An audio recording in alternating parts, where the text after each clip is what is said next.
Halo, selamat pagi anak-anak.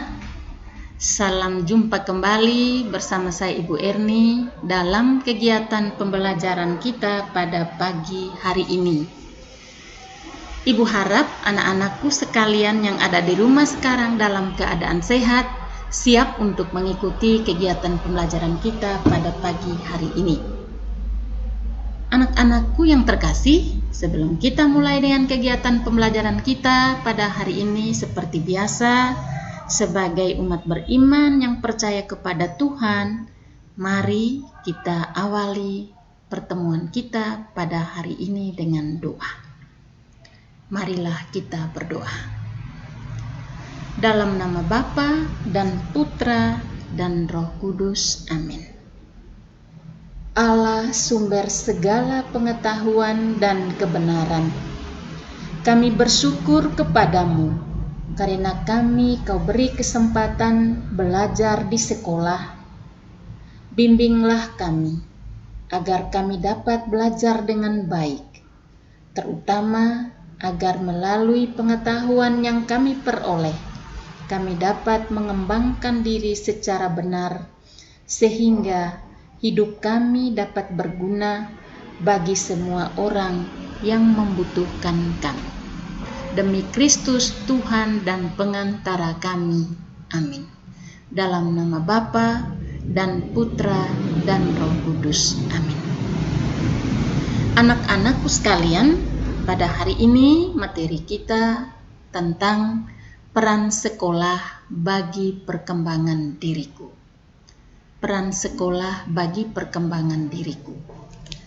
Adapun tujuan pembelajaran dari materi kita pada hari ini adalah yang pertama, menyebutkan peran orang-orang di sekolah bagi perkembangan dirinya. Kedua, menjelaskan pandangan gereja tentang peran sekolah bagi perkembangan dirinya berdasarkan deklarasi tentang pendidikan Kristen artikel 1 dan 5. Ketiga, menjelaskan sikap yang perlu dikembangkan dalam belajar sebagai wujud syukur atas peran sekolah terhadap perkembangan dirinya. Baik anak-anak, pada pelajaran yang lalu, anak-anak telah mengetahui tentang keluarga merupakan sekolah pertama untuk mengetahui pengetahuan dan keterampilan dasar. Keluarga merupakan sekolah pertama. Di sana kita dididik, dibimbing, dibentuk untuk mengetahui banyak hal, pengetahuan, keterampilan dasar.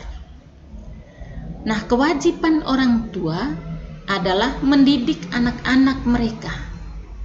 Dan kewajiban dari orang tua untuk mendidik anak-anak ini tidak dapat diganti atau dialihkan kepada orang lain.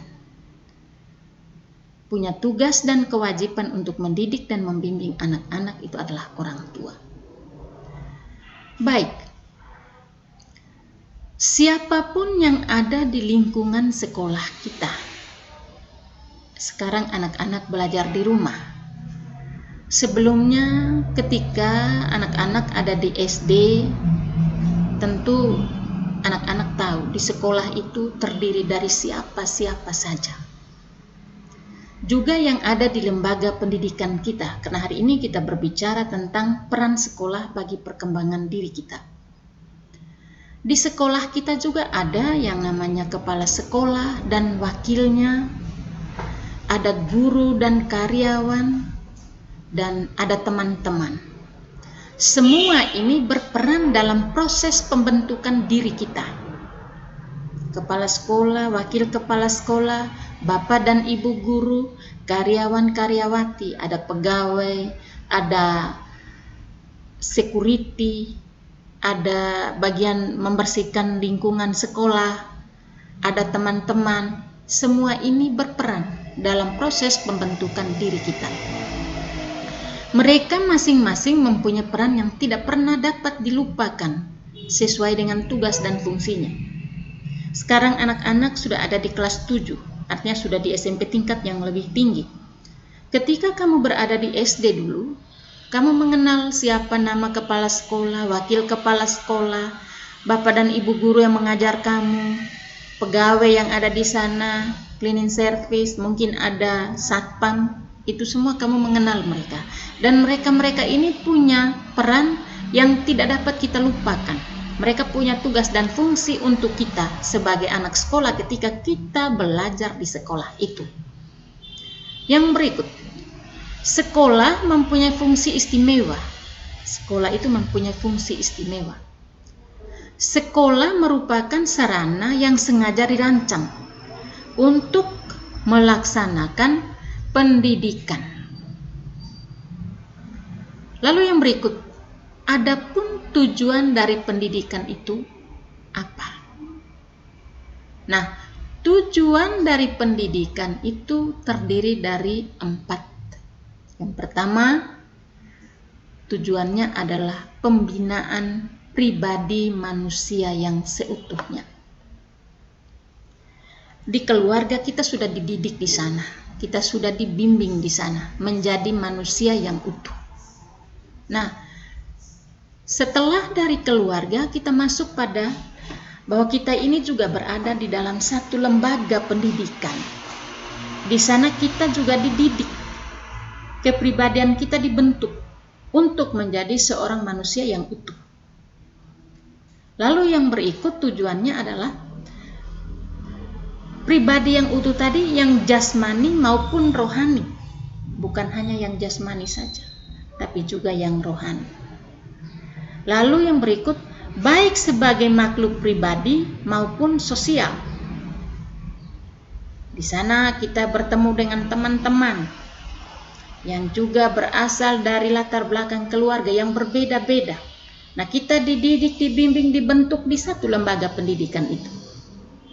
Dan yang berikut tujuan pendidikan adalah dalam keterarahan pada tujuan terakhir hidup. Nah, ada banyak hal yang kita pelajari, yang kita peroleh ketika kita dibimbing, dibentuk di lembaga pendidikan itu. Sekarang anak-anak belum mengenal secara baik bapak dan ibu guru, bapak kepala sekolah, wakil kepala sekolah di lembaga SMP Negeri 2, pegawai, kemudian satpam, dan sebagainya.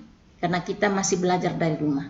Nah, ketika satu waktu kita akan berkumpul di lembaga pendidikan ini, kita baru mengenal, oh ini kepala sekolah saya, ini wakil kepala sekolah, ini bapak dan ibu guru yang mengajar saya, mata pelajaran ini gurunya ini, dan seterusnya.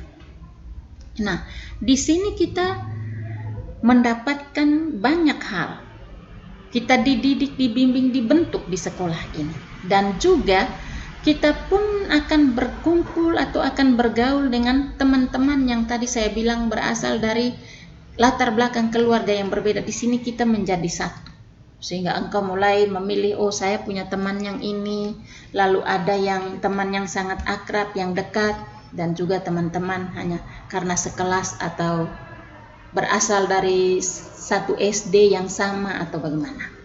Nah, yang berikut, dalam dokumen Konsili Vatikan kedua, nah Konsili Vatikan kedua ini sidang para uskup seluruh dunia, pusatnya di sana, di Italia sana, dan di sana pada waktu itu, pada waktu konsili ini, sidang para uskup, mereka menemukan berbagai dokumen yang harus diketahui dan juga dijalankan oleh setiap kita sebagai pengikut Kristus ini. Nah, dalam Konsili Vatikan kedua, dalam dokumen 1 tentang pendidikan Kristen ini juga dibicarakan. Jadi dalam dokumen Konsili Vatikan kedua tentang pendidikan Kristen, dan dalam bahasa Latinnya itu Gravissimum Educationis. Kalau diterjemahkan ke dalam bahasa Indonesia, tentang pendidikan Kristen, khususnya pada artikel 5 dikemukakan apa yang menjadi misi dari sekolah ini. Dari sekolah ini punya tujuan. Tujuan apa? Untuk kita sebagai anak sekolah yang siap dibimbing, dididik, dibentuk di lembaga pendidikan itu. Nah, di dalam dokumen pendidikan Kristen atau dalam bahasa Latinnya tadi adalah Gravissimum Educationis, artikel 5, dalam buku pegangan anak-anak itu yang sudah didapat itu ada di dalam. Nah, dikemukakan apa yang menjadi misi sekolah ini. Yang pertama, mengembangkan daya kemampuan akal budi. Mengembangkan daya kemampuan akal budi. Bahwa ketika kita dididik, dibimbing, dibentuk di sekolah ini, kita akan mendapatkan sesuatu yang berguna. Ya, akal budi memang kita sudah dapatkan ketika kita manusia diciptakan oleh Tuhan. Ingat pada materi kita yang awal dulu, bahwa manusia itu beda dengan ciptaan Tuhan yang lain. Yang membuat beda itu ada 3 hal: akal budi, hati nurani, dan kebebasan. Nah, ketika kita dibimbing, dididik, dibentuk di sekolah ini, kemampuan akal budi kita itu dikembangkan. Nah, sehingga kalau kita sekolah, lalu ketika kita dalam kehidupan kita sehari-hari ada berkembangnya lebih bagus, itu orang bilangnya memang anak kalau sudah sekolah makin tinggi ini begini sudah. Tetapi jangan sampai makin tinggi pendidikan yang kita dapat, kita melakukan hal-hal yang sebenarnya seperti yang tidak punya pendidikan apa-apa. Nah, di dalam pendidikan Kristen tadi, misi yang pertama adalah mengembangkan daya kemampuan akal budi. Kedua, menumbuhkan kemampuan memberi penilaian dengan cermat. Memberikan penilaian. Nah, kita ketika ada akal budi tadi, kemampuan akal budi kita sudah berkembang, lalu kita juga sudah bisa menilai yang baik dan yang tidak baik, yang benar dan yang salah. Di sekolah ini ketika misalnya kita bersama dengan teman-teman, lalu teman-teman kita mengajak kita untuk bolos. Nah, bagaimana sebagai seorang yang kemampuan akal budinya sudah mulai berkembang tadi, ketika diajak untuk bolos ini dia mulai menilai ini baik atau tidak baik. Oh, membolos itu adalah tindakan yang tidak baik. Maka saya sebagai seorang anak sekolah, meskipun ini teman akrab saya mengajak saya untuk bolos, untuk tidak ikut pelajaran misalnya, saya tidak boleh mengikutinya. Ya, saya tidak perlu mengikuti, karena itu adalah tidak baik. Sebagai anak sekolah, saya datang ke sekolah untuk belajar, bukan untuk bolos. Nah, di sini menumbuhkan kemampuan memberi penilaian. Kita bisa menilai tindakan yang saya lakukan ini benar atau tidak, baik atau tidak, begitu. Nah, misi yang berikut dari pendidikan Kristen ini adalah memperkenalkan harta warisan budaya. Harta warisan budaya. Kita ini berasal dari budaya yang berbeda-beda. Sebagai seorang yang adalah warga di NTT, kita di dalam NTT ini saja juga budaya kita berbeda-beda. Nah, kemampuan untuk memperkenalkan harta warisan budaya itu adalah kewajiban kita juga. Nah, jadi kalau di sekolah ini ada mata pelajaran seni budaya daerah, nah, itu ada nilai budayanya di sana. Juga dalam mata pelajaran yang lain, IPS, PKN, agama ini juga memperkenalkan budaya-budaya. Yang berikut, menyadarkan akan tata nilai. Nah, tata nilai ini juga masih ada kaitan dengan yang B tadi, penilaian yang baik dan yang tidak baik tadi. Nilai yang baik dan yang tidak baik, yang benar dan yang tidak benar, di situ kita perlu bisa membedakan. Yang kelima, mengembangkan bakat kejuruan. Juga di sekolah ini juga kita diminta untuk mengembangkan bakat kita. Bakat atau kemampuan kita itu sejak kita lahir itu sudah dikasih oleh Tuhan. Kita punya bakat, punya kemampuan yang berbeda. Nah, dengan bakat dan kemampuan, ingat pelajaran yang lalu tentang aku mempunyai kemampuan, bahwa kemampuan atau bakat atau talenta sudah dimiliki oleh setiap manusia sejak lahir. Nah, melalui lembaga pendidikan ini juga kita perlu mengembangkan bakat kemampuan kita ini juga. Ketika kita diminta untuk berbicara di depan teman-teman dan guru, kita harus bisa. Diminta kita untuk menyanyi, kita harus bisa menyanyi. Kalau kita punya bakat menyanyi, bisa menyanyi, bisa menari, bisa melakukan hal-hal baik apa saja, itulah merupakan bakat kejuruan, bakat kemampuan kita. Dan yang berikut, keenam, mengembangkan sikap untuk saling memahami dan rukun bersaudara. Karena kita terdiri dari berbagai latar belakang tadi, kita masuk dalam satu lembaga pendidikan, kita adalah saudara. Kita harus menghormati, menghargai mencintai satu terhadap yang lain sebagai saudara. Yang berikut, melibatkan keluarga dalam keseluruhan kemajuan siswa baik jasmani maupun rohani. Melibatkan keluarga dalam keseluruhan kemajuan siswa baik jasmani maupun rohani. Karena kita berada di lembaga pendidikan, orang tua juga punya peran penting mendukung kita sebagai anak sekolah untuk ada di lembaga pendidikan ini. Sehingga kalau orang tua ada yang bilang, oh kalau tentang anak itu di sekolah itu urusan sekolah.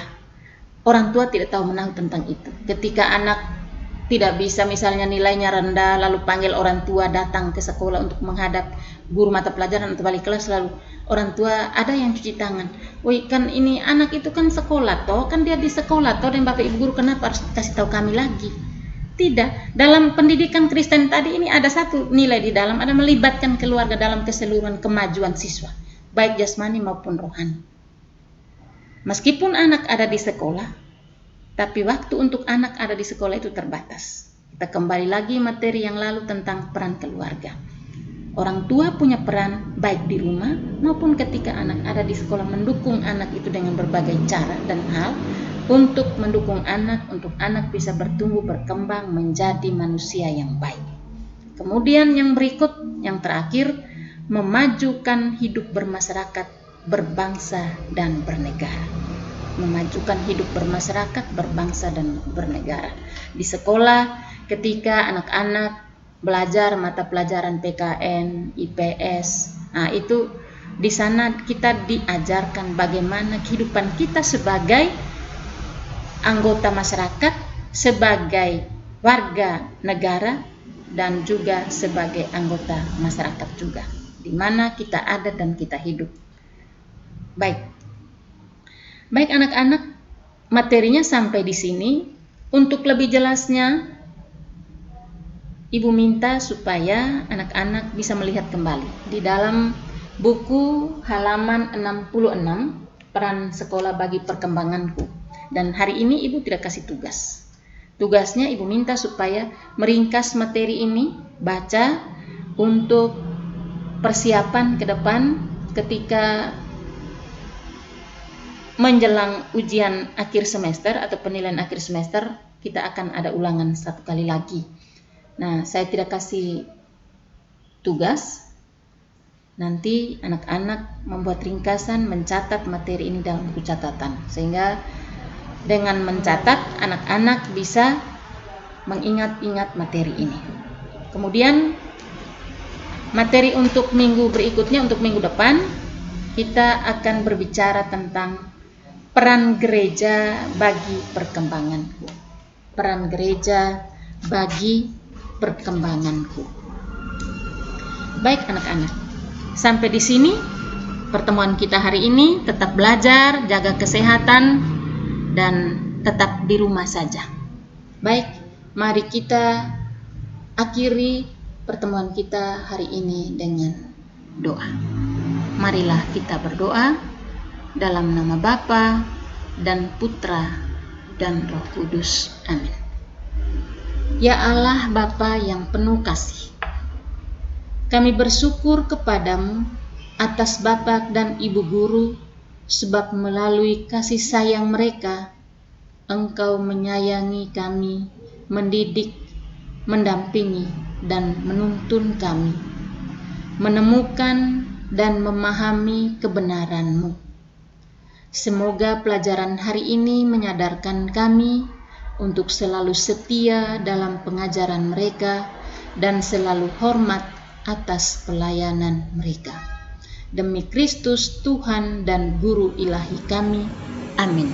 Dalam nama Bapa dan Putra dan Roh Kudus. Amin. Sekian dan terima kasih. Salve.